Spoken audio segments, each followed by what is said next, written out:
The following is a segment from the television series In Search of the Divine, produced by the Sisters of St. Joseph of Carondelet, St. Paul Province.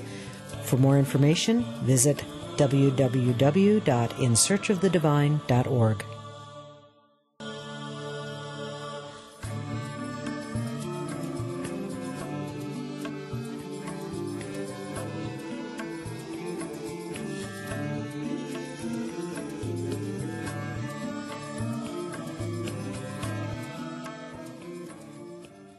The herd of alpaca we've been visiting today is situated on a lovely, somewhat secluded sanctuary that is home to the Sisters of Providence and several of their ministries, including a women's college and, as I mentioned earlier, the White Violet Center for Eco-Justice. Eco-justice, our belief, is the core of all justice, because if there is no ecology, there's nothing to be just about.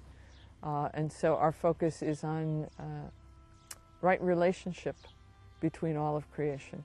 That means that everybody gets to sit at the table, all creation, animals, plants. The decisions are not made just on what's best for the human. Sister Maureen says that eco-justice combines issues of ecological sustainability with human justice. These intertwined elements foster a way of living that recognizes the interdependence of all creation.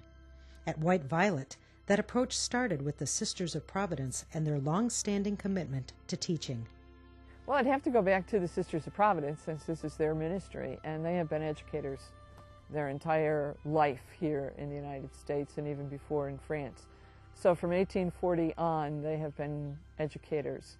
And back in around the early 90s, at an assembly, the question came, what do we do with the land? They have 1,200 acres of land here.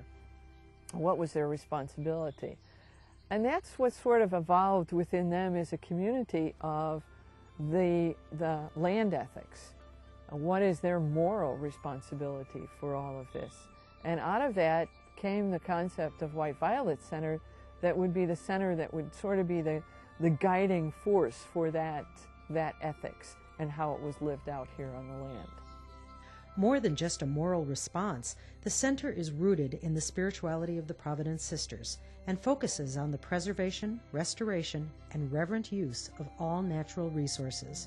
Try to practice what we preach. So we have certified organic cropland, we have a biodynamic gardener, we raise alpacas, which are very gentle on the land, and we harvest their fiber. We do environmental education, and we work on several advocacy issues. Besides looking at the overall plant of how we can provide energy, better food, etc. We come out of the Native American sense of 7 generations. So what we decide to do, we have to think about how that will affect 7 generations from us. And so that we're not just looking at it economically, but also what are we going to leave the next generation or 7 generations from now, as far as the land, as far as the air, as far as the water is concerned. So all of those things go into decisions that we make. Perhaps it's not surprising, but as a spiritual approach, respect for Earth and all her creations have changed how Sister Maureen and PB connect with the divine. My sense of prayer is no longer praying to, but being a part of. It's a reminder to me of my relationship with the divine, in the divine, surrounded by the divine.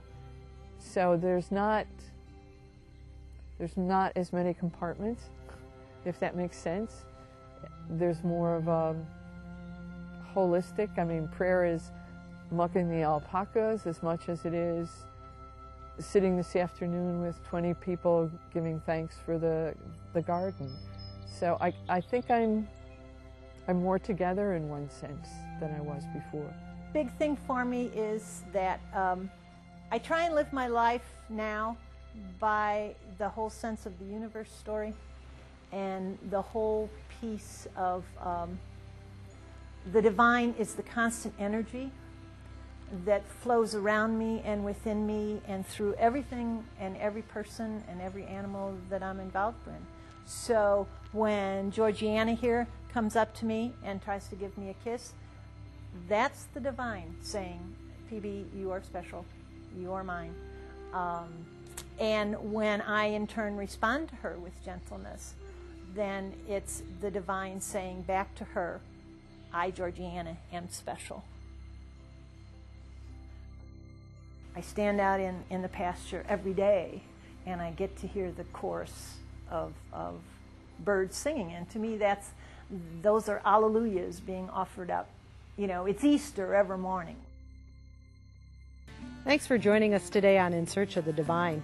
And as for the hat, it's from Georgie's sister Chauncey. We'll see you next time. I suspect that most people that are on death row have burnt all their bridges and probably have nobody that's communicating with them and nobody that even feels like they're able to be redeemed or that they are any good to society. So to have somebody who takes the time to communicate with somebody like that is something that I think will be rewarded in heaven.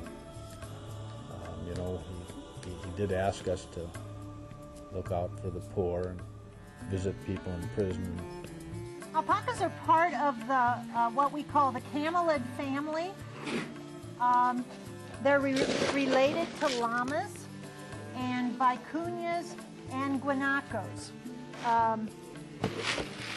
Alpacas have always been raised. They've been around about 5,000 years.